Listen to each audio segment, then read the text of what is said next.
গত 12 ফেব্রুয়ারির নির্বাচনে 2/3 আসনে জয় পায় বিএনপি। এর 5 দিনের মাথায় 17 ফেব্রুয়ারি গঠন করা হয় সরকার। কিন্তু মধ্যপ্রাচ্যের যুদ্ধের কারণে জ্বালানি তেলের সংকট, বিশেষ করে পাম্পে দীর্ঘ লাইন, হামে শত শত শিশুর মৃত্যু, বিগত অন্তর্বর্তী সরকারের আমলে শুরু হওয়া মব সন্ত্রাস ও মাজারে হামলা অব্যাহত থাকা, ধর্ষণের মতো অপরাধ এবং সর্বোপরি অর্থনীতির নানা সূচকে নেতিবাচক প্রবণতা সরকারকে শুরু থেকেই বিব্রত করেছে। উপরন্তু সরকার গঠনের 3 মাস পরেও তৃণমূলে ক্ষমতাসীন দলের নেতাকর্মীদের দখল আর চাঁদাবাজির ঘটনাও সরকার সমালোচিত হয়েছে। যদিও ফ্যামিলি কার্ড, কৃষি কার্ড, খাল খনন, মসজিদের ইমাম মুয়াজ্জিনদের ভাতা চালুর মধ্য দিয়ে নির্বাচনী ইশতেহার বাস্তবায়ন শুরু করেছে সরকার। প্রথম 100 দিনে বিভিন্ন জেলায় এসব কাজের উদ্বোধন করেছেন প্রধানমন্ত্রী তারেক রহমান। সরকারের প্রথম 3 মাসে সরকারের কর্মকাণ্ড নিয়ে মিশ্র প্রতিক্রিয়া জানিয়েছেন বিশিষ্টজনেরা। অর্থনীতিবিদ দেবপ্রিয় ভট্টাচার্যের মতে, জটিল বৈশ্বিক পরিস্থিতিতে সরকার দায়িত্ব নেয়ার পরেও ইশতেহারের বেশ কিছু প্রতিশ্রুতি বাস্তবায়ন করেছে।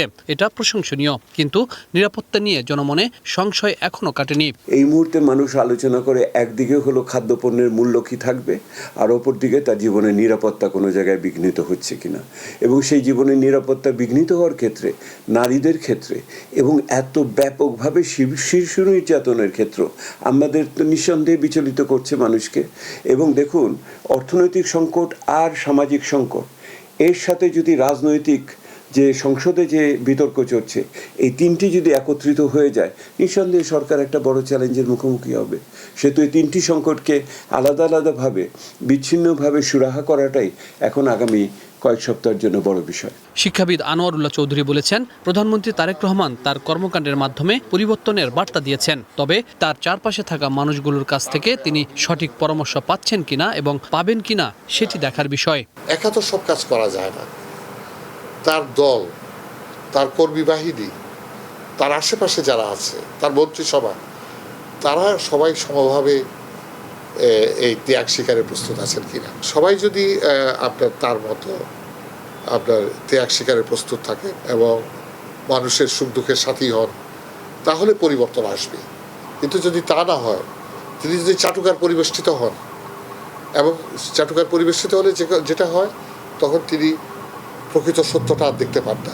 নারী ও শিশু নির্যাতনের মতো অনাকাঙ্ক্ষিত ঘটনার কথা স্বীকার করে প্রধানমন্ত্রীর উপদেষ্টা এবং তার কার্যালয়ের মুখপাত্র মাহাদি আমিন বলেছেন, যে কোনো অপরাধ, সন্ত্রাস ও দুর্নীতির বিরুদ্ধে সরকার দ্রুত ব্যবস্থা নিচ্ছে।